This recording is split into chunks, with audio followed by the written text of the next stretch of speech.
إله الأولين والآخرين، والصلاة والسلام على أشرف الأنبياء والمرسلين سيدنا وسيد الأولين والآخرين محمد وعلى آله وصحبه أجمعين، وعلى كل من دعا بدعوته واستنى بسنته واهتدى بهديه إلى يوم الدين.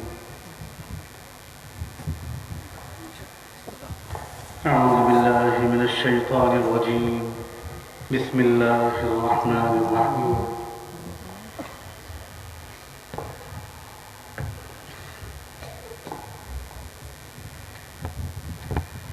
كل نفس ذائقة الموت وإنما توفون أجوركم يوم القيامة فمن زحزح عن النار وأدخل الجنة فقد فاز وما الحياة الدنيا إلا متاع الغرور. قابل احترام حضرات علماء کرام اور بہت قدر و محبت کے لائق بزرگوں، بھائیوں اور نوجوانوں،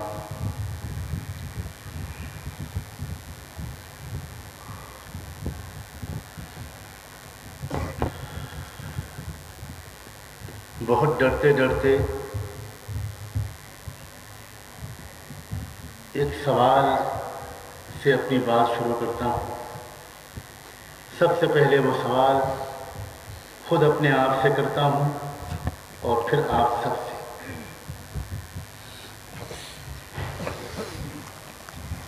مان لیجئے ایک بالکل فرضی بات کا تصور کیجئے. اللہ تعالیٰ اگر تھوڑی دیر کے لیے ایک مرتبہ پھر دنیا میں بھیج دیں رحمت العالم سیدنا محمد رسول اللہ صلی اللہ علیہ وآلہ وسلم کو، اور وہ مجھ پر اور آپ پر نگاہ ڈالیں،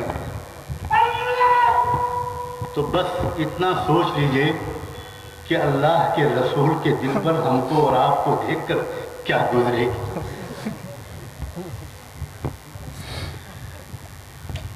کوئی ہے ایسا جو اس سوال کا جواب یہ دے کہ مجھے دیکھ کر آنکھیں ٹھنڈی ہوں گی محمد رسول اللہ صلی اللہ علیہ وآلہ وسلم کی؟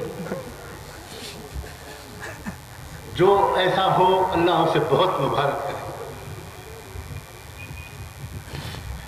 میں اپنا حال دیکھ کر کہتا ہوں کہ جی چاہے گا کہ زمین پھٹ جائے اور میں وہیں دفن ہو جاؤں. اللہ کے رسول کی نگاہ مجھ جیسے فاسق اور فاجر پر، مجھ جیسے گنہگار اور منافق پر پڑے ہی نہ.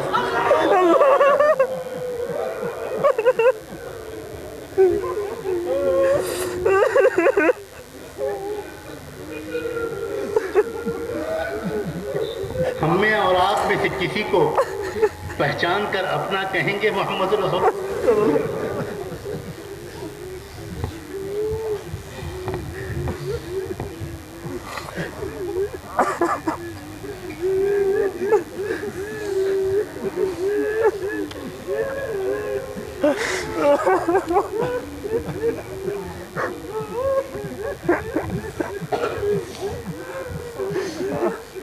اتنی محنت کی تھی انہوں نے، اتنی تکلیفیں اٹھائی تھی انہوں نے، اتنی بھوک سہی تھی انہوں نے.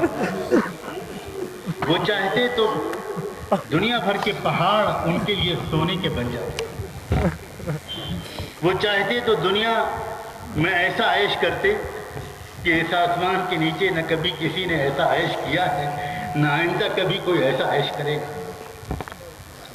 ان کی بیویوں نے تکلیفیں اٹھائیں، ان کی بیٹیوں نے تکلیفیں اٹھائیں، ان کے نواسے بھوکے رہے، گھر میں 2 مہینے چولہا نہیں جلا. اسی طرح کی امت تیار کرنے کے لیے انہوں نے یہ سب کیا تھا جیسے آج ہم اور آپ بن گئے ہیں.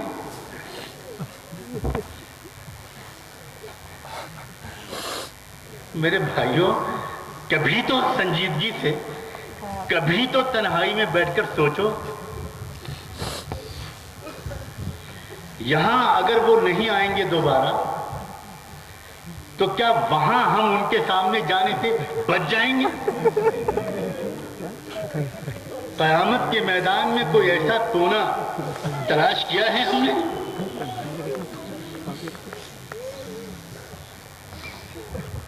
وَجِئْنَا بِكَ عَلَىٰ هَٰؤُلَاءِ شَهِيدًا. اللہ تعالیٰ نے قرآن میں کہا ہے محمد پوری امت کو تمہارے سامنے کھڑا کریں گے. ہیں ہماری آنکھیں اس لائق کہ ان کی آنکھیں ملا سکیں؟ میرے بھائیوں، کس پہلو سے ہم پر اگر ان کی نگاہ پڑی ہے، کوئی ایک ایسا پہلو جس پر ہم کہہ سکیں اس پہلو سے وہ خوش رہی ہے؟ کوئی پہلو؟ وہ ہمارے عقیدوں کو دیکھیں گے، ہماری توحید کو دیکھیں گے، ہمارے ایمان کو دیکھیں گے، وہ کہیں گے کہ لوگوں یہی توحید تم کو سکھائی تھی. ہم نے یہی سکھایا تھا کہ جب مانگنا اللہ سے مانگنا، چھوٹی چیز مانگو یا بڑے سے مانگو. میرے بعد میرے آنے والے غلام جو امت کے اولیاء اللہ ہیں ان کا تو تذکرہ ہی کیا ہے. انہوں نے تو یہ کہا تھا کہ لوگوں مجھ سے بھی کبھی کچھ مت مانگنا، میں بھی اللہ کا بندہ ہوں، محتاج ہوں، مجھے نہیں معلوم کل کیا ہوگا.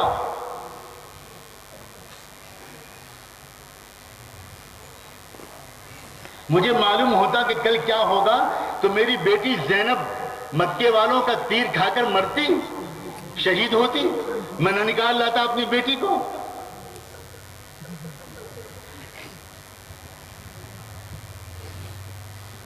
تم جہاں کوئی مزار دیکھتے ہو وہاں فوراً سجدہ کرنے لگتے ہو. میں نے اسی لیے تم کو شرک سے نکالا تھا، اسی لیے پیٹ پر پتھر باندھے تھے، اسی لیے لوگوں کے تلواروں کے وار سہے تھے، اسی لیے میرے دانت شہید ہوئے تھے، اسی لیے میری پیشانی زخمی ہوئی تھی، اسی لیے چٹائی میں لپیٹ کر میرے زخم کو بھرنے کی میری عورتوں نے کوشش کی، اسی لیے میرے چہیتے بلال کو گھسیٹا گیا تھا، اسی لیے میرے جانثار خباب کو سولی پر چڑھایا گیا تھا، اسی لیے اس بوڑھی سمیہ کو 2 اونٹوں کے درمیان باندھ کر تیروں سے زخمی کر کے مار ڈالا گیا تھا. میرے صحابہ نے، میرے اہل بیت نے، میرے گھر والوں نے یہ سب اسی لیے کیا تھا.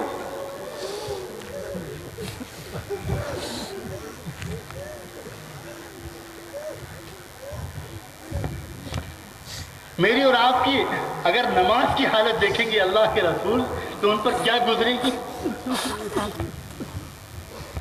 جو نماز نہیں پڑھتے میرے بھائی اور میری بہنیں، ان کا تو میں تذکرہ ہی نہیں کرتا، لیکن میں اور آپ جو نماز پڑھتے ہیں کیا میری نماز دیکھ کر اللہ کے رسول خوش ہوں گے؟ تم سب کچھ تو سیکھتے ہو، فٹ بال کھیلنا چاہتے ہو تو وہ سیکھتے ہو، کرکٹ کھیلنا چاہتے ہو تو وہ سیکھتے ہو، پتنگ اڑانا چاہتے ہو تو وہ سیکھتے ہو، نہیں سیکھتے تو نماز پڑھنا نہیں سیکھتے. نماز تم کو بغیر سیکھے آ جائے گی. تم نے کبھی نیت باندھنا سیکھا؟ تم نے کبھی ہاتھ باندھنا سیکھا؟ تم نے کبھی ہاتھوں کو کانوں تک لے جانے کے تکبیر کا طریقہ سیکھا؟ تم نے رکوع سیکھا؟ تم نے سجدہ سیکھا؟ یہ کیا بغیر سیکھے نماز پڑھ رہے ہو؟ میرا وضو دیکھ کر خوش ہوں گے اللہ کے رسول؟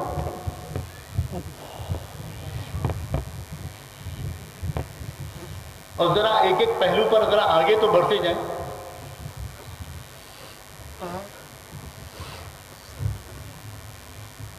ہماری عبادات کا کیا حال ہے؟ کیا حال ہے ہمارا قرآن مجید سے تعلق کا؟ کیا روزانہ ہم اللہ کی کتاب کی تلاوت کرتے ہیں؟ روز پڑھتے ہیں؟ روز اخبار تو پڑھتے ہیں لیکن اللہ کی کتاب نہیں پڑھتے. وہ اخبار جس میں سچ بہت کم ہوتا ہے، جھوٹ ہی جھوٹ ہوتا ہے، اس کی تلاوت ہم ضرور کرتے ہیں، لیکن وہ کتاب جس میں نہ جھوٹ تھا نہ ہے اور نہ ہوگا، جس کا ایک ایک حرف اور شوشہ وہ سچ تھا اور سچ ہے اور سچ رہے گا، اس کی تلاوت کے لیے ہمارے پاس وقت نہیں ہے. ہم بہت مشغول لوگ ہیں.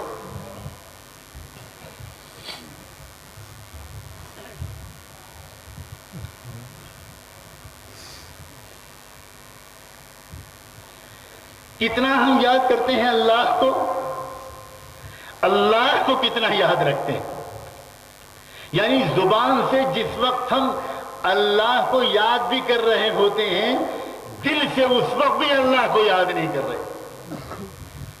یاد کا تعلق زبان سے نہیں ہوا کرتا، دل سے ہوتا ہے.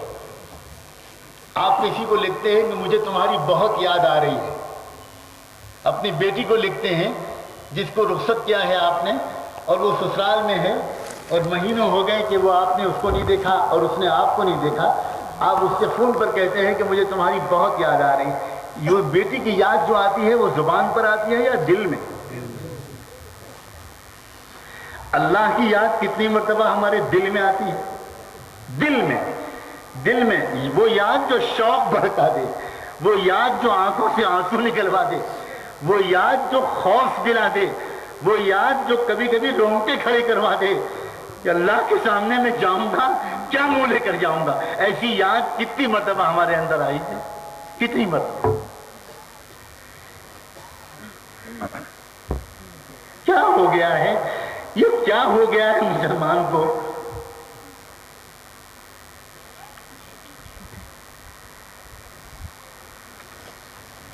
اپنا چہرہ، اپنی وضاحت، ہمارا لباس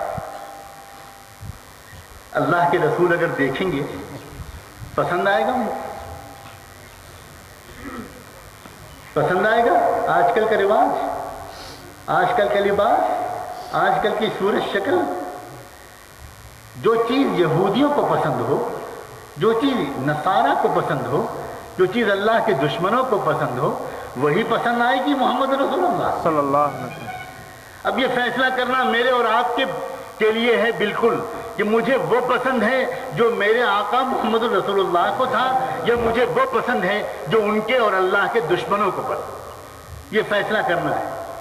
نوجوانوں فیصلہ کر کے اٹھو. آج اللہ کے رسول کی عزت میں اضافہ نہیں ہو جائے گا اگر تم سنت پر عمل کرنے لگو. بالکل ان کو بالکل محتاج نہیں ہے، وہ انہیں کوئی ضرورت نہیں ہے اس بات کی. پوری دنیا میں ایک انسان بھی ان کی سنت پر عمل نہ کرے، ان کی بڑائی میں کوئی فرق نہیں آئے.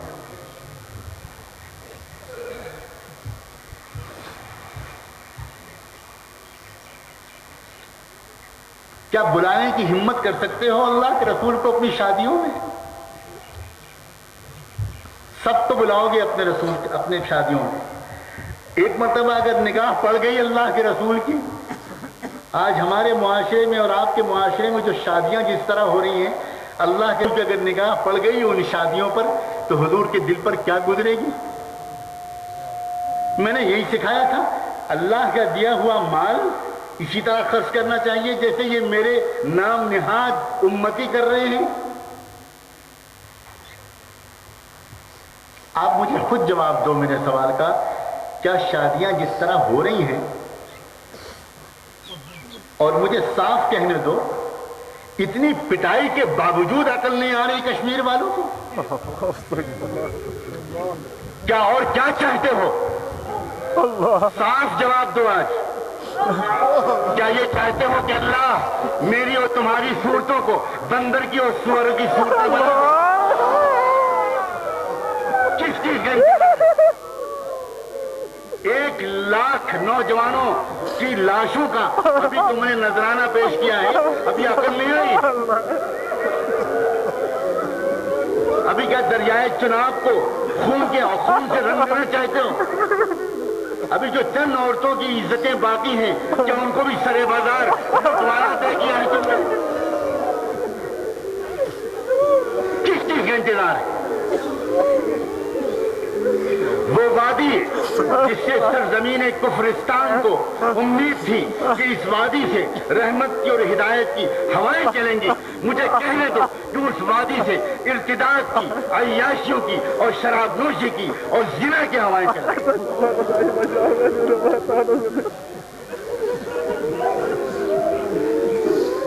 مجھے بتایا گیا ہے اور درد کے ساتھ بتایا ہے، روتے ہوئے ان علماء نے بتایا ہے کہ یہ شادیوں کا موسم ہے مولانا، اور جی چاہتا ہے کہ سری نگر چھوڑ کے بھاگ جائیں۔ تمہاری بیٹیاں محمد رسول اللہ کی بیٹی سے زیادہ بلند مقام ہے۔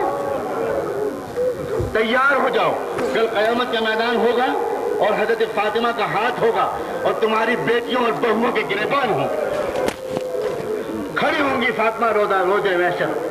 یاد رکھ لینا، نوٹ کر لینا آج میری اس بات کو۔ نئی عجیب و غریب قسم کی باتیں سننے کو پڑتی ہیں، اور یہ ہو کیا رہا ہے؟ بس جلسہ ہو جائے، تقریر ہو جائے، واز ہو جائے، دعا ہو جائے، ہم کچھ رو لیں، کچھ معافی مانگ لیں اور چلے جائیں، ختم۔ پھر زندگی ویسی کے ویسی، پھر نوجوان اسی طرح آوارہ، پھر عورتیں اسی طرح بے پردہ اور بے حیا اور بے حجاب، پھر امیروں کا دولت کا استعمال غلط۔ اس کے بعد کہتے ہیں کہ مسلمان دنیا میں ذلیل کیوں ہو رہا؟ مجھے واقعی حیرت ہے کہ کہاں چلی گئی آپ کی عقل، کہاں چلی گئی آپ کی سمجھ؟ کیوں نہیں آپس میں آپ لوگ خود کھڑے ہوتے؟ یہ علماء کب تک چیختے چلاتے رہیں؟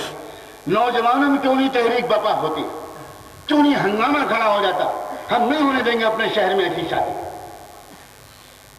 یہ کیا ہو رہا ہے؟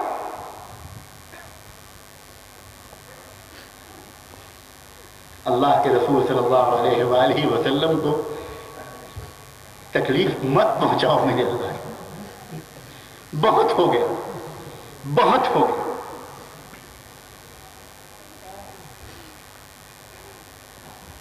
وہ اگر پلٹ کر دوبارہ ہماری بستیوں میں نہیں آ سکتے تو کیا آپ سمجھتے ہو ہماری حرکتوں کا ان تک کچا چٹا نہیں پہنچایا جا رہا ہے؟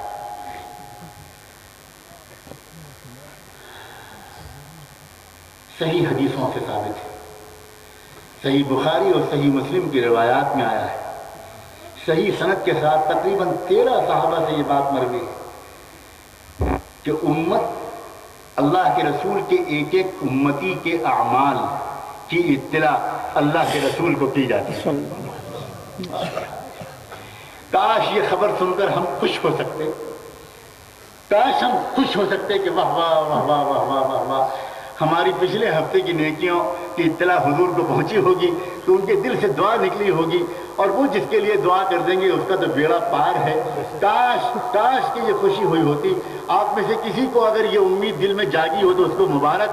میں تو جب یہ بات سوچتا ہوں تو میں سوچتا ہوں یا اللہ، ہماری طرف سے کتنی تکلیف دہ حرکتوں کی اطلاع اللہ کے رسول کو ہر ہفتے پہنچتی ہے۔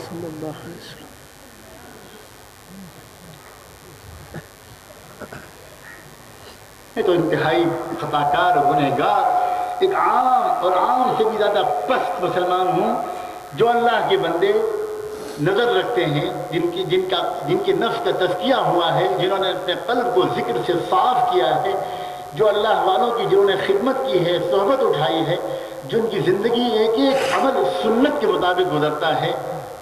میں نے ان کو گواہی دیتے ہوئے مسجد نبوی میں سنا ہے، حرم شریف میں میں نے خود میں اپنے کانوں سے سنا ہے کہ ان میں سے ایک نے رستے رستے روتے روتے کہا کہ آج کی رات اللہ کے رسول صلی اللہ علیہ وآلہ وسلم کی زیارت ہوئی اور میں کانپ اٹھا کہ جس حال میں زیارت ہوئی پتہ یہ چلا کہ اللہ کے رسول کو خبر ہوئی کہ فلاں علاقے کے مسلمانوں کو برباد کر دینے کا اللہ کا فیصلہ ہو چکا اور عرش پر سے تقریباً عذاب کے فرشتے اتر چکے اور اللہ کے رسول کو اس کی اطلاع ہو گئی۔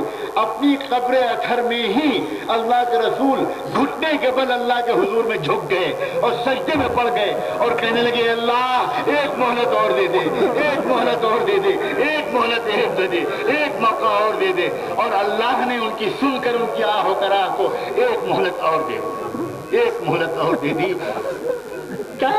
کیا ہو رہا ہے میرے بھائیوں؟ کل قیامت کے میدان میں ہم اپنے اللہ کو کیا منہ دکھائیں گے، اللہ کے رسول کو کیا منہ دکھائیں گے، یہ سوچ رکھا ہے ہم نے؟ کیا پیسے کے بل پر وہاں بھی بچ جائیں گے؟ کیا اپنے عہدے اور رسوخ کے بل پر وہاں بھی بچ جائیں گے پکڑ سے؟ بہت سخت ہے اللہ کی پکڑ، بہت سخت ہے اللہ کی پکڑ۔ اللہ کی ڈھیل سے کوئی دھوکے میں نہ آئے۔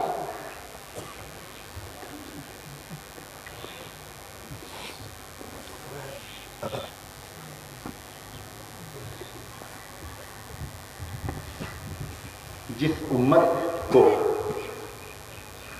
اپنے وقت کا استعمال صحیح نہیں آتا، اپنی تندرستی کا استعمال صحیح نہیں آتا اور اپنے مال کا استعمال صحیح نہیں آتا، وہ قوم دنیا میں بھی برباد ہو کر رہتی ہے اور آخرت میں بھی برباد ہو۔ تین چیزیں ہیں اللہ کی طرف سے دی گئی، ان کے استعمال کا طریقہ اسی کا نام ہے اسلام۔ اپنے وقت کو کیسے استعمال کرو، اپنے جسم کی ایک ایک طاقت کو کیسے استعمال کرو۔ تمہارے جسم میں ایک دماغ ہے، اس میں سوچنے کی طاقت ہے، ایک دل ہے، اس میں محبت کرنے کی طاقت ہے، تمہاری آنکھ ہے، اس میں دیکھنے کی طاقت ہے، تمہارے پاس کان ہے، اس میں سننے کی طاقت ہے، تمہارے پاس پیر ہے، اس میں چلنے کی طاقت ہے، تمہاری پاس پیشانی ہے، اس میں گھمنڈ اور تکبر اور بڑائی کا خزانہ اسی میں لگا ہوتا ہے۔ انسان کے اندر جو بڑائی کا مادہ رکھا گیا ہے وہ اسی پیشانی میں رکھا گیا ہے، اور اسی لیے اسی پیشانی کو بار بار شعور اور استحضار کے ساتھ سجدے میں گرا کر اللہ کے قدموں پر انسان اور بار بار اس کو یاد دلایا جاتا ہے، میں بڑا نہیں ہوں، بڑا میرا اللہ ہے۔ اب اگر کوئی شخص چاہے وہ علم کے لحاظ سے بڑا ہو جائے، چاہے وہ دولت کے لحاظ سے بڑا ہو جائے، چاہے وہ عہدے کے لحاظ سے بڑا ہو جائے، اگر وہ پیشانی کو اللہ کے سامنے یہ سب یاد کر کے، ایمان اور احتساب اسی کو کہتے ہیں، اس کو یاد کر کے اگر پیشانی کو نماز میں اللہ کے سامنے رکھتا ہے تو اس کا علم اس کو تکبر سے تک نہیں پہنچنے دے گا۔ اس علم کی وجہ سے اس کے اندر تکبر نہیں پیدا ہو پائے گا، دولت کی وجہ سے اس کے اندر گھمنڈ اور تکبر نہیں پیدا ہو پائے گا، اس کے عہدے کی وجہ سے اس کے اندر تکبر اور گھمنڈ نہیں پیدا ہو پائے گا۔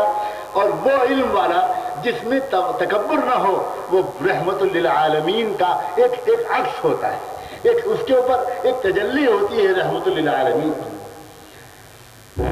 اور جس علم والے کے پاس تکبر ہو وہ ابلیس کا سایہ ہوتا ہے، اس کے اوپر، اس میں ابلیس کا مزاج آ جاتا ہے، اس کے نقصانات ویسے ہی ہوتے ہیں جیسے ابلیس کے نقصانات۔ اور وہ علم والا جو تکبر سے محفوظ رہے، جس میں عبدیت آ جائے، جس میں تواضع، انکسار اور عاجزی آ جائے، جو مسکینوں کی طرح جیے، جو عوام کے ساتھ اٹھے بیٹھے، جو اپنے آپ کو کسی بھی قیمت پر، کسی بھی پہلو سے کسی سے بڑا نہ سمجھے، اس کے اوپر محمد رسول اللہ کی نسبت کا انعکاس ہوتا ہے۔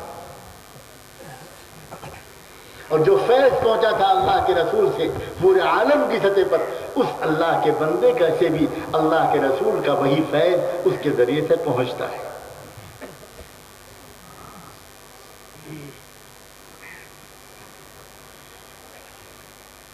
کوئی تو معاشرہ ایسا ہوتا،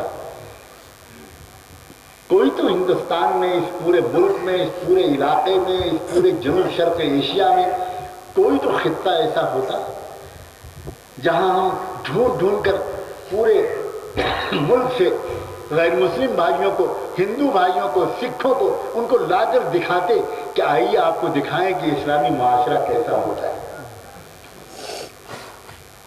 آج تو حالت یہ ہے کہ یہ سب حالات جب میں سن رہا تھا تو میں سوچ رہا تھا کہ کیا مطلب ہے اس بات کا؟ کیا مسلمان وہیں ٹھیک رہتا ہے جہاں تعداد میں بہت تھوڑا ہو، جہاں ڈرا، سہما، کچلا، کمزور ہو، ذرا سی تندرستی اس کو ملی، ذرا سا حسن اس کو ملا، ذرا سی جوانی اس کو ملی، ذرا سا اس کے چہرے پر رونق آئی، ذرا سا پیسہ اس کو ملا اور یہ پاگل ہوا؟ کیا یہی نہیں ہو رہا ہے آج؟ میں دنیا کے بہت سے شہروں اور ملکوں میں جاتا رہتا ہوں. میں تو یہی دیکھ رہا ہوں، میں واقعی یہ دیکھ رہا ہوں، جہاں مسلمان اکثریت میں ہیں وہاں برباد ہے دینی لحاظ سے، اخلاقی لحاظ سے برا حال ہے. جہاں تعداد زیادہ ہے، جہاں دولت زیادہ ہے، چاہے چند ہی لوگ مالدار بہت زیادہ کیوں نہ ہوں، وہاں کا معاشرے کا بہت برا حال ہے. کیا اللہ نے ٹھیک نہیں کیا تھا کہ ایسی بگڑی ہوئی امت کے ہاتھ سے حکومت چھین لی؟ اللہ نے غلط کیا ہے؟ کہو کسی کی ہمت ہو تو کہ اللہ نے غلط کیا. حکومت دینا اور حکومت چھیننا یہ امریکہ کے ہاتھ میں ہے یا اللہ کے ہاتھ میں؟ اللہ کے ہاتھ میں. اور اگر اللہ نے اس امت کو تخت حکومت سے ہٹایا ہے تو کیوں ہٹایا ہے؟ کبھی سوچا؟ نہ، یہ تو نہیں سوچیں گے. بگاڑ بڑھتا چلا جائے گا اور حکومت کی تخت تک دوبارہ پہنچنے کے لیے دن رات تحریکیں چلائیں. خدا جانے عقلیں کہاں چلی گئی. میں کہتا ہوں وہ دن اسلام کی تاریخ کا بڑا مبارک دن تھا جس دن اللہ نے بگڑے ہوئے مسلمانوں کے ہاتھ سے حکومت چھین لی. اللہ کو یہ گوارا ہے کہ دنیا میں بگڑے ہوئے مسلمان یہاں روئیں اور وہاں چلائیں، لیکن اللہ کو یہ گوارا نہیں ہے کہ اس کا دین بدنام. اگر بگڑے ہوئے مسلمانوں کے ہاتھ میں حکومت رہے گی تو دین بدنام ہوگا، اور اللہ کو یہ بالکل گوارا ہے.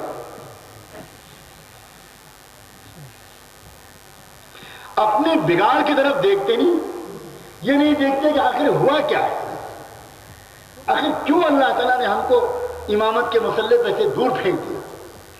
ہم دنیا کی قیادت کر رہے تھے، ہم دنیا کی خدمت کر رہے تھے، ہم دنیا کو نجات دلوانے کا سامان کر رہے تھے، ہم دنیا کے غریبی کو مٹانے کی کوشش کر رہے تھے، ہم جہالت سے لڑ رہے تھے، علم کی روشنی پھیلا رہے تھے، ہم غربت دور کرنے کی کوشش کر رہے تھے. اور آج ہمارا خود کیا حال ہو گیا؟ جہالت اور غربت کا لفظ جہاں بولو کون سی ہم قوم یاد آتی ہے؟ میرے بھائیوں، اور یہ تو دنیا کا معاملہ ہے، یہ تو کچھ بھی نہیں ہے. یہ جو حالات دنیا میں آتے ہیں یہ تو اس لیے آتے ہیں کہ شاید اب چونک جائیں میرے بندے، شاید اب سمجھ جائیں، لعلہم یرجعون، شاید اب توبہ کر لیں، شاید اب واپس پلٹ جائیں.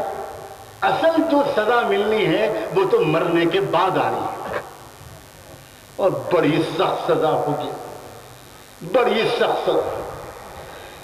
لوگوں، ہم سب کا حال یہ ہو گیا ہے آج کہ ہمارے دینی، یعنی اب تو جنت اور دوزخ کا بیان بھی نہیں ہوتا، اب تو آخرت پر تقریریں بھی نہیں ہوتی، وہ بھی فیشن کے خلاف مانا جاتا ہے. اگر کوئی عالم آخرت کے بارے میں بولنا شروع کرتا ہے تو آج کل کا پڑھا لکھا نوجوان کہتا ہے کہ یہ کیا موت کا تذکرہ شروع کر دیا، کچھ انقلابی باتیں کرتے ہیں، کچھ ذرا دنیا کے حالات پر روشنی ڈالتے ہیں. آج ہمارا حال یہ ہو گیا ہے کہ آخرت کا تذکرہ تک ہم کو پسند نہیں آ رہا ہے، اتنا ذوق بدل گیا ہے. حالانکہ جو کچھ ہے وہ صرف آخرت کے لیے ہے. دنیا مقصود نہیں ہے، دنیا کی حکومت مقصود نہیں ہے، دنیا میں غلبہ مقصود نہیں ہے. اللہ کا مقصود یہ نہیں تھا کہ جو قیصر و کسریٰ دنیا کی دولت لوٹ رہے ہیں اس قیصر و کسریٰ کو ہٹا کر اب ایک نیا بندہ کھڑا کر دو، محمد رسول اللہ کو، ابوبکر عمر کو بٹھا دو، اب وہ لوٹیں. یہ تو دنیا کی سیاسی پارٹیوں کا مزاج ہوتا ہے. کوئی پولیٹیکل پارٹی یہ نہیں چاہتی کہ برائیاں مٹیں، ہر پولیٹیکل پارٹی یہ چاہتی ہے کہ برائیاں ہوں مگر ہماری نگرانی، تاکہ ان کا فائدہ ہم کو ملے، تاکہ رشوت میں پرسنٹیج ہم کو ملے، تاکہ کسٹمر ایکسائز کی ڈیوٹی میں پرسنٹیج ہم کو ملے، تاکہ ٹرانسفر اور اپائنٹمنٹ کے کوٹے میں پیسہ ہم کو ملے. کیا اللہ میں یہ چاہتا تھا؟ ہر کسی نے. کیسے اسلام پھیلا تھا ان ملکوں میں؟ آج لوگ سمجھتے ہیں کہ صدیق اکبر اور عمر فاروق رضی اللہ تعالیٰ عنہما کے دور میں فتوحات ہوئی، ملک کے ملک فتح ہو گئے، رومن امپائر پوری کی پوری فتح ہو گئی، پرشین امپائر پوری کی پوری فتح ہو گئی، اور جب فتح ہو گئی تو بس وہاں لوگ سب کے سب مسلمان کر لیے گئے۔ ایک بات بتاؤ، کوئی باہر کی قوم آ کر اگر کسی قوم پر فتح حاصل کر لیتی ہے اور غلبہ کر لیتی ہے، اسے اپنا غلام بنا لیتی ہے، تو اس قوم کو اس باہر سے آنے والی قوم سے محبت ہوتی ہے یا نفرت؟ کیوں بھائی؟ نفرت ہوتی ہے۔ اسی لیے تو آزادی کی لڑائیاں لڑی جاتی ہیں کہ یہ باہر کے آنے والی قوم یہ آ کر ہم پر حکومت کر رہی ہے، بھاگے یہاں سے۔ کبھی دیکھا ہے تم نے کہ فاتح قوموں کا دین قبول کر لیا ہو مفتوح قوموں نے؟ کبھی ایسا ہوا ہے؟ یہ کیا ہوا کہ صحابہ کرام جو فاتح تھے ان کے دین کو قبول کر لیا، آدھی سے زیادہ 3/4 دنیا کے تمام انسانوں، یہ ہوا کیا؟ کیا ان کو ڈنڈے کے زور پر مسلمان بنایا گیا تھا؟ اس سے بڑا کوئی جھوٹ نہیں ہو سکتا، اس سے بڑا کوئی الزام نہیں ہو سکتا۔ پہلا فرمان جو جاری ہوا کرتا تھا فتح ہونے کے بعد، جو پہلا آرڈر جاری ہوتا تھا امیر کی طرف سے، وہ پہلا یہ ہوتا تھا، لوگوں سب کی جانیں محفوظ، سب کے مال محفوظ، سب کے مکان محفوظ، سب کے گرجا گھر اور مندر محفوظ، سب کی عبادت گاہیں محفوظ، سب کے مذاہب محفوظ، کوئی کسی کو مذہب بدلنے پر مجبور نہیں کرے گا۔ کسی بوڑھے کے ساتھ کوئی چھیڑخانی نہ کرے، کسی عورت کے ساتھ کوئی چھیڑخانی نہ کرے، کسی بچے کے ساتھ کوئی چھیڑخانی نہ کرے، سب لوگ آزاد ہیں۔ ہم جو اس ملک میں آئے ہیں اور ہم نے یہاں اپنی جانوں کی قربانیاں دے کر یہ جو تم کو آزادی دلائی ہے، اس لیے نہیں کہ تم پہلے غلام تھے قیصر کے، تم پہلے غلام تھے کسریٰ کے، اب تم ہماری غلامی کرو۔ نہیں، اللہ نے اپنی مخلوق، اپنے بندوں کو، انسان کو آزاد پیدا کیا ہے، ہم نے تم کو ان سے آزاد کرایا ہے، اب ہم تم کو اپنا غلام بنانے کے لیے نہیں آئے ہیں۔ تم سب آزاد ہو، تم جس چاہے دین پر چلو، جس چاہے مذہب پر چلو، جس طرح کی چاہے عبادت کرو۔ اگلا اعلان کیا ہوتا تھا؟ پہلا خطبہ ہر امیر نے مصر میں اور شام میں، انطاکیہ میں اور حمص میں، حما میں اور دمشق میں، بغداد میں اور ہر جگہ جو پہلا خطبہ دیا جاتا تھا اس میں یہ کہا جاتا تھا، پہلے خطبے میں کہا جاتا تھا کہ پورے ملک کے تمام غریبوں کے لیے وظیفہ جاری کیا جاتا ہے، پورے ملک کی تمام عورتوں کے لیے وظیفہ جاری کیا جاتا ہے، پورے ملک کے تمام بوڑھوں کے لیے وظیفہ جاری کیا جاتا ہے، آؤ بیت المال میں اپنا وظیفہ لینے کے لیے آؤ اور لے کر جاؤ۔ تو حیران رہتے تھے وہاں کے مقامی آبادی، وہ حیران رہتی تھی کہ یہ کیسے حکام ہیں، یہ کیسے لوگ ہیں، یہ ہم پر ٹیکس نہیں لگا رہے، ہمیں جیلوں میں نہیں بند کر رہے، ہم پر لاٹھیاں نہیں برسا رہے، ہم پر گولیاں نہیں چلا رہے، ہمیں ذلیل نہیں کر رہے، ہمارا لباس بدلنے کی بات نہیں کر رہے، ہماری زبان بدلنے کی بات نہیں کر رہے، ہمارے کلچر کے بدلنے کی بات نہیں کر رہے، ہمارا مذہب بدلنے کی بات نہیں کر رہے، یہ ہماری خدمت کرنے کی بات کر رہے ہیں۔ یہ کیا قصہ ہے بھائی، کون لوگ ہیں؟ تو لوگ سمجھدار لوگوں کہتے تھے کہ ذرا ان کو قریب سے واچ کرو، ان کو قریب سے دیکھو، یہ جس محلوں میں رہتے ہیں، جن جگہ آ کر رہتے ہیں، اور رہتے کہاں تھے؟ کسی کے مکان میں نہیں جاتے تھے، ایک بھی مکان میں کوئی ایک صحابی نہیں گئے۔ عجیب و غریب واقعہ ہے، لوگ آسانی سے اس کو بیان کر دیتے ہیں، لوگ آسانی سے گزر جاتے ہیں۔ پوری تاریخ میں چیلنج کے ساتھ کہا جا سکتا ہے کسی کے مکان پر قبضہ نہیں کرتے تھے، وہ ایک کھلے ہوئے میدان میں جا کر بسیرا کرتے تھے، پیڑوں کے نیچے رہتے تھے، اور اس کے بعد کچے چھپر، وہاں جو سرکاری زمینیں ہوتی تھیں ان زمینوں پر اپنے کچے جھوپڑے ڈال لیا کرتے تھے، اس میں قیام کرتے تھے۔ مقامی لوگ آ کر کہتے تھے آپ ہمارے مکان میں آ کر رہو، کہ نہیں، کوئی سوال ہی نہیں پیدا ہوتا، مکان آپ کا ہے، آپ اس مکان میں رہیں، ہم یہاں کاروبار کریں گے، ہم کھیتی کریں گے، ہم محنت کر کے کمائیں گے، اپنا مکان بنائیں گے، ہم اس لیے نہیں آئے ہیں کہ آپ کے مکانوں پر قبضہ کریں، آپ کے باغوں پر قبضہ کریں۔ بس یہ 2-3 دن 4 دن ہفتے عشرے سے زیادہ نہیں لگتا تھا، واللہ اس سے زیادہ نہیں لگتا تھا کہ قوموں کی قومیں، قبیلوں کے قبیلے اسلام داخل، اسلام قبول کر لیں۔ یہ اسلام تھا۔ 2-4 ہمارے لوگوں کے زندگیوں کو دیکھ کر ان کا دل دکھے گا تو 100 میں سے 90 لوگوں کو دیکھ کر ان کی آنکھیں ٹھنڈی ہو، خوش ہوں گے، وہ خوش ہوں گے امیروں کو دیکھ کر کہ انہوں نے دولت کمائی، حلال طریقے سے کمائی، مگر اپنی لگژریز میں اس دولت کو خرچ کرنے کے بجائے انہوں نے اس دولت کو خرچ کیا ہے غریبوں کی خدمت، یتیموں اور بیواؤں کی زندگی کے معیار کو بلند کرنے میں۔ کہاں ہیں وہ امیر؟ ہمارے معاشرے میں وہ دولت مند کہاں ہیں؟ کیا ایسے ہی دولت مند تیار کرنے کے لیے اللہ کے رسول نے محنت کی؟ کیا کوئی یہ سمجھتا ہے کہ صحابہ کرام میں کوئی دولت مند لوگ نہیں تھے؟ اب خالی سری نگر میں دولت مند لوگ پیدا ہونا شروع ہوئے؟ کیا کوئی سمجھتا ہے کہ صحابہ کرام میں تو دولت مند ایسے تھے؟ آپ میں سے کس مالدار کے نام کے ساتھ لگا ہوا ہے ملینائر؟ ہے کسی کے نام کے ساتھ؟ سیدنا عثمان کا تو نام کے ساتھ جڑ گیا، عثمان غنی، غنی مانے اتنی بات تو آپ لوگ بھی جانتے ہو، یعنی حضرت عثمان کے نام کا جز بن گیا، عثمان مالدار۔ مگر واقعہ بھی آپ نے سنا ہوگا کہ ان کے دسترخوان پر کوئی شخص مہمان رہا اور 1 دن 2 دن اور 3 دن مسلسل رہا، تو وہ دیکھ کر یہ حیران ہوا کہ حضرت عثمان کے دسترخوان پر صرف 1 سالن ہے اور وہ بھی سرکہ۔ سرکہ جانتے ہیں؟ صرف سرکہ، سرکے سے روٹی کھا لی، پانی پی لی۔ دولت مندی کا یہ عالم تھا کہ سیدنا عثمان رضی اللہ تعالیٰ عنہ پر ریسرچ کیا۔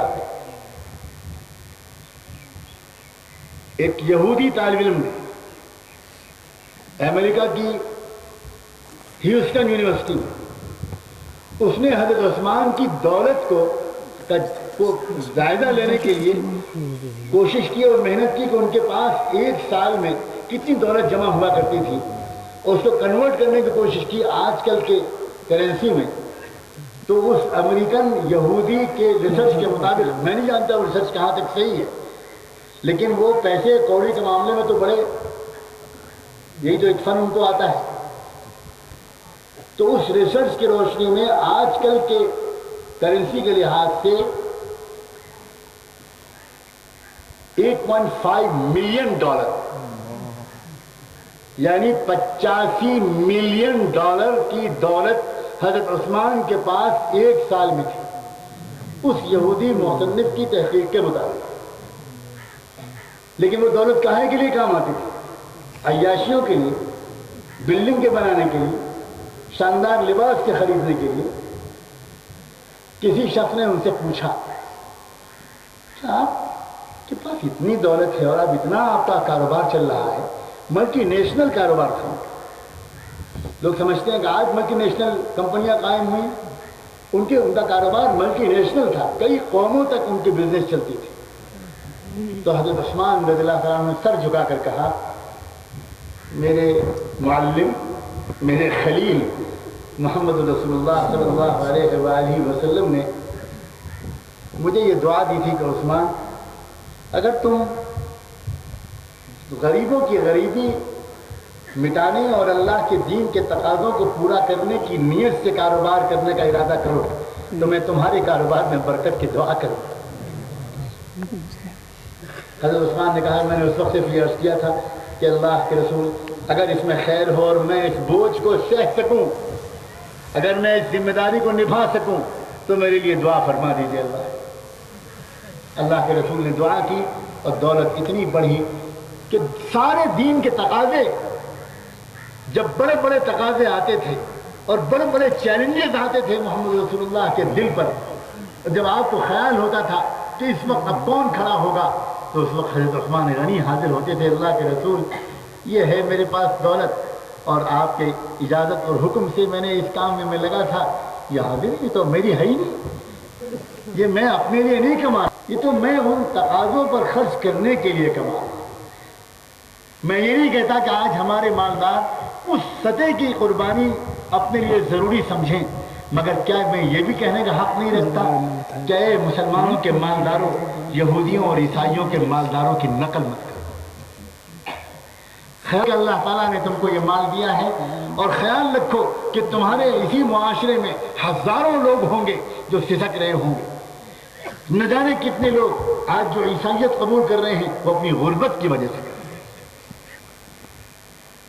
غربت کی وجہ سے پریشان ہو جاتے ہیں وہ، اور وہاں یہاں کوئی انتظام نہیں ہوتا، ان تک ان کی ضرورتوں کے پورا کرنے کا کوئی اجتماعی یا انفرادی انتظام نہیں ہوتا، اور وہ بیچارے اس کے بعد وہ آفر وہاں ہوتا ہے، ایمان بنا ہوا نہیں ہے، کچھ سمجھے ہوئے نہیں ہیں، کچھ معلوم نہیں ہے، ان کو کچھ پتہ نہیں ہے، اور وہ سوچتے ہیں کہ جیسے ہم مسلمان آج ہیں ویسے اگر ہم عیسائی ہو گئے تو کیا فرق پڑتا ہے، زندگی تو ہماری آج بھی ویسی ہی ہے، تو زندگی میں تھوڑا فرق پڑ جائے گا، نام بدل جائے گا ہمارا، اور کھانے میں لکھ دیا جائے گا مذہب کے اسلام کے بجائے کرسچینٹی، اور ہم کو تھوڑے پیسے مل جائیں گے، چلو چھوڑو۔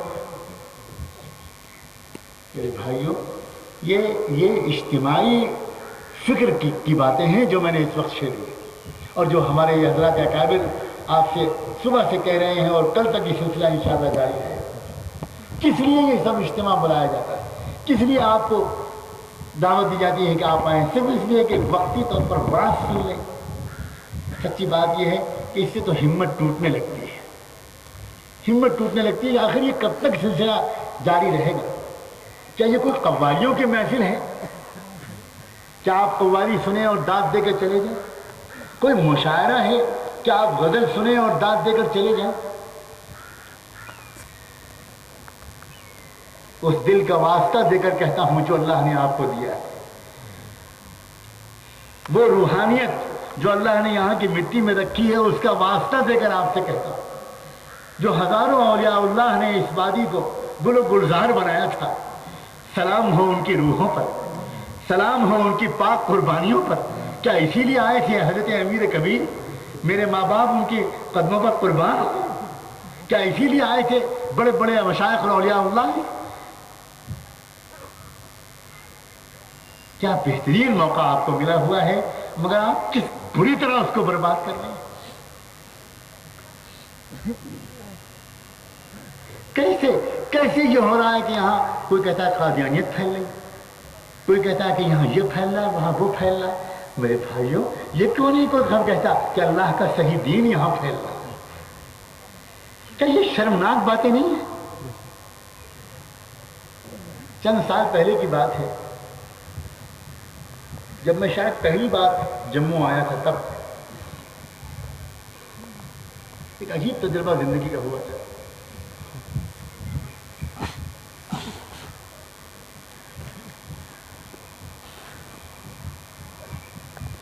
مجھے جب میں واپس جا رہا تھا جموں ایئرپورٹ سے، تو مجھے چھوڑنے کے لیے جو میرے میزبان حضرات جموں سے، وہ سب ظاہر ہے کہ ایئرپورٹ تک چھوڑ کے چلے گئے۔ اس کے بعد میں نے اپنا بورڈنگ کارڈ وغیرہ لے لیا اور میں فلائٹ کے انتظار میں بیٹھا۔ تھوڑی دیر کے بعد ایک ایمبولینس گاڑی آئی اور اس میں سے ایک اسٹریچر پر اتارا گیا ایک مریض۔ دیکھنے سے لگتا تھا کہ بہت ہی سیریس حالت ہے اس کی۔ ایک ڈاکٹر تھا اس کے ساتھ میں، اور ایک نرس تھی، اور ایک اس کا گھر والا۔ یہ تین لوگ تھے اور ایک خود وہ مریض۔ مریض کی حالت یہ تھی کہ ایک طرف سے اس کے خون چڑھایا جا رہا تھا اور ایک طرف سے گلوکوز۔ ان بیچاروں کی سیٹ ویٹ نہیں تھی، وہ اچانک ان کی حالت مریض کی بگڑی تھی، اور جموں میں کسی اسپتال نے ریفر کیا تھا کہ دلی لے جائیں۔ تو وہ ایک ایک مسافر سے خوشامد کرتے پھر رہے تھے کہ شاید ان کی زندگی بچ جائے، آپ اگر اس وقت اس فلائٹ سے نہ جائیں اور کل کی فلائٹ سے چلے جائیں تو ہم کو جانے کا موقع مل جائے۔ میں دیکھ رہا تھا کہ پریشان ہے وہ لڑکی بیچاری جو ایک ایک مسافر کی خوشامد کر رہی ہے۔ 2-3 منٹ 2-4 منٹ انتظار کے بعد میں اٹھا، میں نے پوچھا کہ کیا معاملہ ہے، تو یہ پتہ چلا کہ یہ قصہ ہے۔ تو میرے پاس ایک اپنا اکیلا بورڈنگ کارڈ تھا۔ میں نے اسی وقت یہ نیت کی کہ میرا جانا اتنا ضروری نہیں، میں کل چلا جاؤں گا، شاید اللہ کا بندہ بچ جائے۔ تو میں نے کہا کہ میرا بورڈنگ کارڈ حاضر ہے، میں واپس ٹکٹ لے لیتا ہوں، میں کل چلا جاؤں گا۔ تو اللہ کا کرنا کہ اس کے بعد اور 2-3 لوگوں کے دل میں اللہ تعالیٰ نے ڈال دیا، اور وہ انتظام ہو گیا، اور ہم 3-4 مسافر رک گئے اور وہ مریض لے جائے گئے۔ کبھی آج تک میں نے اس واقعے کو کم سے کم یہاں تو کبھی سنایا نہیں، بلکہ پوری ریاست میں آج اس وقت کی بات یاد آئی ہے، اللہ کرے کہ سنانے میں خیر ہو اور میرا نفس اس کے شر سے محفوظ ہے۔ ایک ملٹری کا، ایک آرمی کا آفیسر، کوئی بڑے بریگیڈیئر رینک کا یا کرنل کے رینک کا، ایک سکھ جو وہاں کی سیکورٹی کا انچارج تھا ایئرپورٹ کا، وہ یہ سب کھڑا ہوا تماشا دیکھ رہا یا شاید اپنے آفس سے دیکھ رہا۔ جب یہ ہوا تو وہ میرے پاس آیا اور اس نے مجھ سے کہا کہ کیا آپ آج کی فلائٹ سے نہیں جا رہے ہیں؟ میں نے کہا میں آج کی فلائٹ سے نہیں جا رہا ہوں۔ تو اس نے مجھے بورڈنگ کارڈ دے دیے، میں کارروائی کرا کے آتا ہوں۔ میں نے بورڈنگ کارڈ دے دیا، وہ گیا، وہ میرا ٹکٹ واپس لے کر بورڈنگ کارڈ واپس کر کے آیا۔ اور اب میں یہ سوچنے لگا کہ میں کہیں سے ٹیلی فون کروں اپنے میزبان حضرات کو۔ ایک ہی کا فون نمبر میرے پاس تھا کہ میں یہاں رکا ہوا ہوں، کوئی آ کر مجھے لے جائے۔ تو اس نے آرمی والے نے کہا کہ آپ میرے پاس تشریف لائیں۔ وہ مجھے اپنے دفتر میں لے گئے، چائے وائے سے تواضع کی۔ تو اس نے کہا کہ میں دیکھ رہا تھا بیٹھا ہوا کہ سب سے پہلے آپ کھڑے ہوئے۔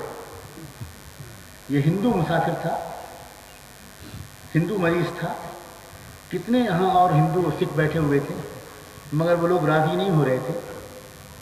آپ نے پہل کی، میرا دل اس سے بہت متاثر ہوا۔ پھر اس پہل کے بعد آسان بھی ہو گیا اور لوگ بھی کھڑے ہو گئے۔ تو آپ کسی کو مت بلائیے، میرے ساتھ بیٹھیے، میں پہنچاؤں گا۔ اب وہاں بیٹھا، اس کے دفتر میں میری کچھ باتیں چھڑ گئیں۔ اللہ نے موقع دیا اور اس نے کچھ تعجب کا اظہار کرنا شروع کیا اور بہت گلوریفائی کرنا شروع کیا کہ آپ نے بہت بڑا کام کیا۔ تو میں نے کہا کہ مجھے حیرت ہے کہ آپ ایک بہت چھوٹے کام کو ایک بہت بڑا کام آپ بتا رہے ہیں، مجھے بہت حیرت ہے۔ آج کے بجائے میں کل چلا جاؤں گا، اس میں کون سی ایسی میں نے قربانی دے دی؟ تو اس نے کہا کہ نہیں، آج کے ماحول میں یہ بہت بڑا کام ہے، اور یہاں جس طرح کے حالات ہم دیکھ رہے ہیں اس میں ایک مسلمان، اور وہ بھی ایک مولانا نظر آنے والا مسلمان، اس طرح کسی ہندو کے ساتھ بیہیو کرے، میں اس سے بہت متاثر ہوا۔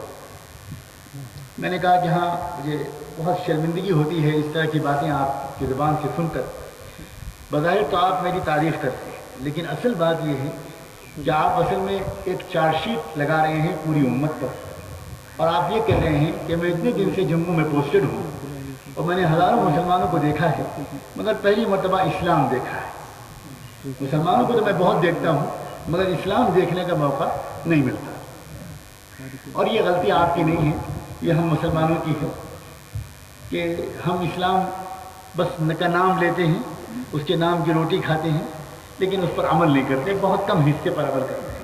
ورنہ اگر سچ مچ اسلام پر ہم عمل کر رہے ہوتے تو آج آپ سب کا حال کچھ اور ہو۔ اور یہ واقعہ، یہ بات سنانے کے بعد پھر میں نے بابا فرید گنج شکر رحمۃ اللہ علیہ کا ایک دو واقعات سنا ہے، کیونکہ میں جانتا ہوں کہ وہ پنجاب کے تھے اور پنجاب کے سکھوں کو بابا فرید سے بہت زیادہ عقیدت ہے، اور بابا گرو نانک دراصل بابا فرید کے خلیفہ تھے۔ یہ بات بہت کم لوگ جانتے ہیں۔ الحضرت گنگوئی رحمۃ اللہ علیہ نے اپنے ان کے سوانے میں 2 جگہ ان کی یہ بات نقل کی گئی ہے کہ اصل میں بابا گرو نانک بابا فرید گنج شکر رحمۃ اللہ علیہ کے خلیفہ تھے اور وہ داعی اسلام تھے۔ یہ تو بہت سوچی سمجھی سازش کے تحت بعد میں ایک سبوتاژ کیا گیا ہے، اور وہ ہمارے اس ملک کی تاریخ میں کوئی نیا سبوتاژ نہیں ہے۔ مجھے اس موقع پر اس موضوع پر کوئی تقریر نہیں کرنی ہے، ورنہ یہ تو بہت لمبا موضوع ہے۔ برہمو سماج اس ملک میں کیسے اٹھا، سکھ سماج اس ملک میں کیسے اٹھا، کیسے اس ملک میں عام طور پر جو توحید کی کوششیں اس ملک میں شروع ہوئیں ان کو بعد میں کیسے موڑا گیا، کس سوچے سمجھے دماغ کے تحت کیا ہوا بعد میں، اور ہم لوگوں سے اس میں کیا غفلت ہوئی، وہ ایک الگ موضوع ہے۔ لیکن میں نے اس سے بابا فرید گنج شکر کے 2 ایک واقعات سنائے، اور میں نے کہا کہ میں اصلی اسلام تو اب کتابوں میں رہ گیا ہے اور زندگیوں میں سے تو اصلی اسلام نکل چکا ہے۔ بھائیو، آپ جانتے ہیں کہ کیا ہوا اس کا اثر؟ ایک بات تو یہ، اس نے کہا کہ مولانا اب میں آپ کو نہیں جانے دوں گا، میری آپ سے ریکویسٹ ہے کہ میں جتنی بھی آرمی کے جتنے بھی لوگ ہیں یہاں 2 شفٹوں میں یہاں پر وہ ان کو ایئرپورٹ پر ڈیوٹی دینی پڑتی ہے، تو میں چاہتا ہوں کہ میں ان دونوں شفٹوں کو بلاؤں گا۔ پہلی شفٹ اب جانے والی ہے، اس میں آپ کا ایڈریس کروانا چاہتا ہوں، آپ کا ایک بیان اس میں ہو جائے، پھر وہ شفٹ چلی جائے گی، دوسری شفٹ جب آ کے ڈیوٹی سنبھال لے گی تو اس وقت میں ان میں ایک بیان آپ کا کروانا چاہتا ہوں۔ کیا اللہ نے خیر نکالا اس مریض کے بہانے کہ مجھ کو اپنے ان انسانی بھائیوں کے سامنے اللہ اور رسول سے کچھ بات کہنے کا موقع مل گیا اور میں نے کہا کہ نہیں میں کسی کو فون نہیں کروں گا, میں یہیں رکتا ہوں اور آپ کے پاس ہی رہوں گا.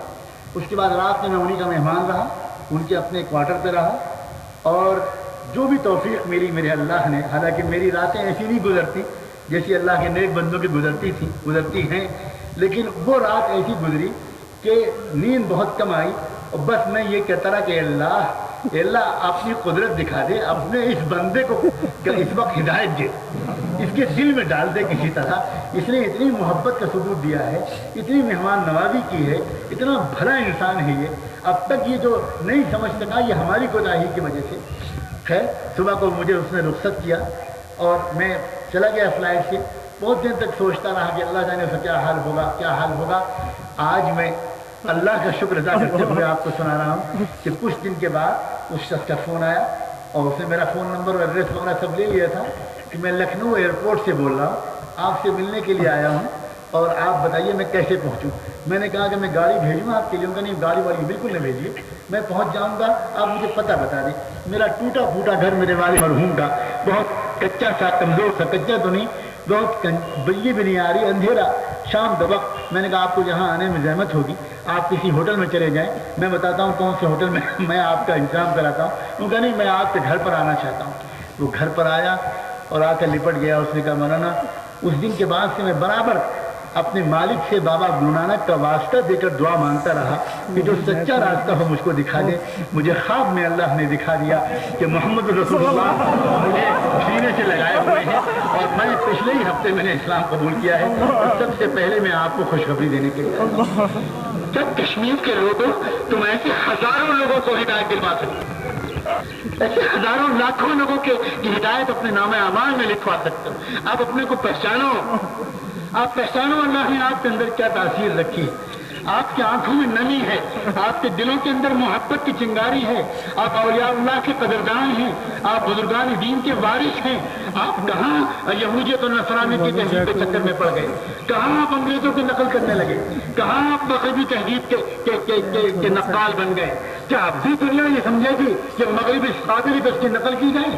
کیا فلسطین کے آنگن میں نکلنے والے روزانہ 50-60 شہیدوں کے جنازے تم کو جھنجھوڑنے کے لیے کافی نہیں ہے؟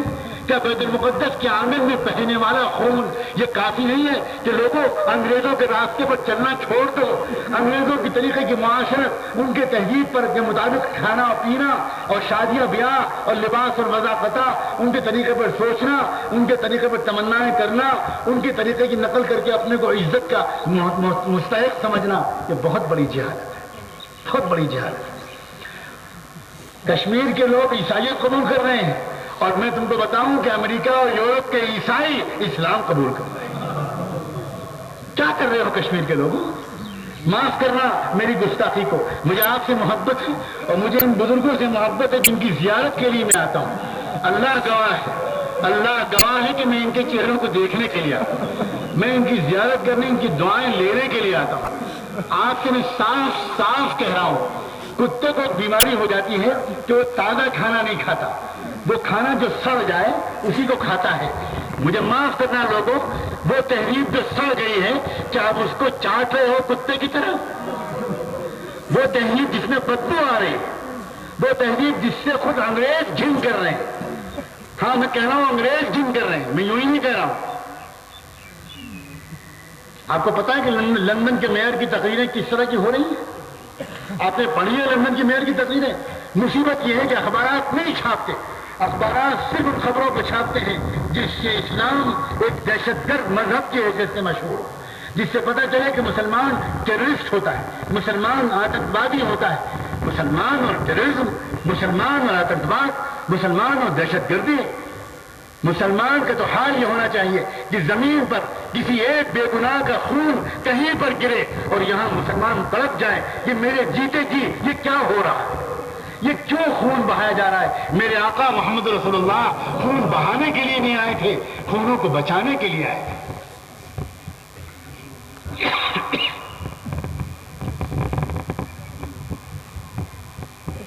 لندن میں دھماکہ ہوا, ساری دنیا میں بدنام کیا جا رہا ہے اسلام.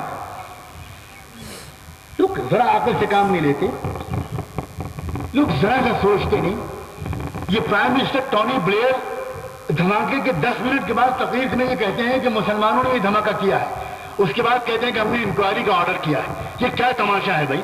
جب آپ کو پتا ہے کہ مسلمانوں نے یہ دھماکہ کیا ہے تو انکوائری کر سکے، اور اگر انکوائری کی ضرورت ہے تو آپ پہلے سے کیسے اعلان کر رہے ہو کہ یہ مسلمانوں نے دھماکہ کیا ہے؟ کیا دنیا کو بالکل بیوقوف سمجھا ہے آپ نے؟ میں تو شاباش دیتا ہوں لندن کے میئر کو، جو عیسائی ہے، انگریز ہے، آرین برٹش نسل کا اوریجنل انگریز ہے۔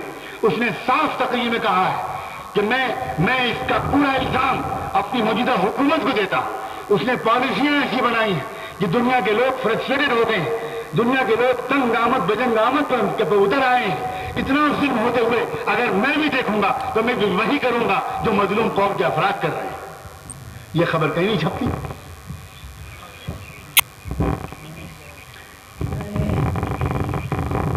کشمیر کے مسلمان عیسائیت قبول کریں اور وہاں کے عیسائی کیا فیصلہ کر رہے ہیں سنو۔ میں گزشتہ سال انگلینڈ گیا، وہاں ایک شہر باٹلے میں ایک کانفرنس ہوئی پیلسٹائن کانفرنس، فلسطین کے موضوع پر۔ میرے وہاں جانے کی جو اصل کشش تھی وہ یہ تھی کہ مجھے کسی نے بتایا کہ وہ کرسچن لیڈر اس کی دعوت پر 10 لاکھ لوگوں نے لندن کی سڑکوں پر برفباری کے درمیان برٹش گورنمنٹ کے خلاف ایک زبردست مظاہرہ کیا تھا۔ جنوری کی برفباری، لندن کی ٹھنڈک اور 10 لاکھ لوگ، جس میں 9 لاکھ یا 9.25 لاکھ خالص انگریز لوگ تھے، کرسچن لوگ تھے، وہ کھڑے نکلے اپنی حکومت کے خلاف مظاہرہ کرنے کے لیے۔ تو جس لیڈر کی دعوت پر اتنی بڑی تعداد میں لوگ نکلے، اس لیڈر کو بلایا گیا ہے اس پیلسٹائن کانفرنس میں، اور ان سے آپ کا تذکرہ کیا گیا ہے۔ وہ بہت مشتاق ہیں آپ سے ملنے کو، میں بھی ان سے ملنے کو بہت مشتاق تھا۔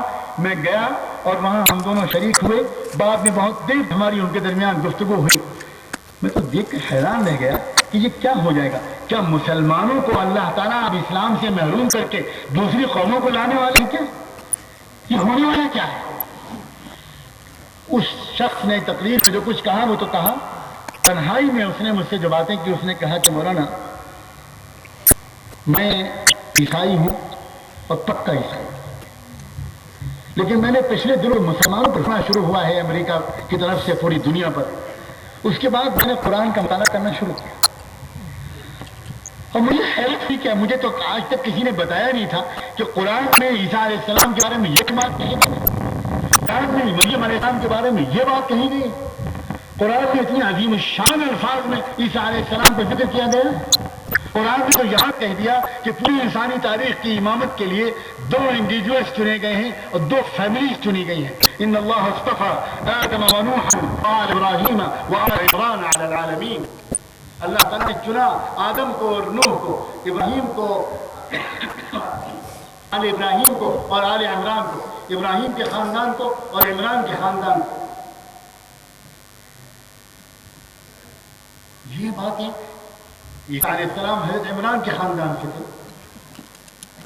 یہ پوری سورۃ مریم کے نام سے، سورہ حضرت مریم کے بارے میں قرآن کہتا ہے کہ ساری دنیا کی عورتوں میں سب سے بلند مقام اللہ تعالیٰ نے جو عطا فرمایا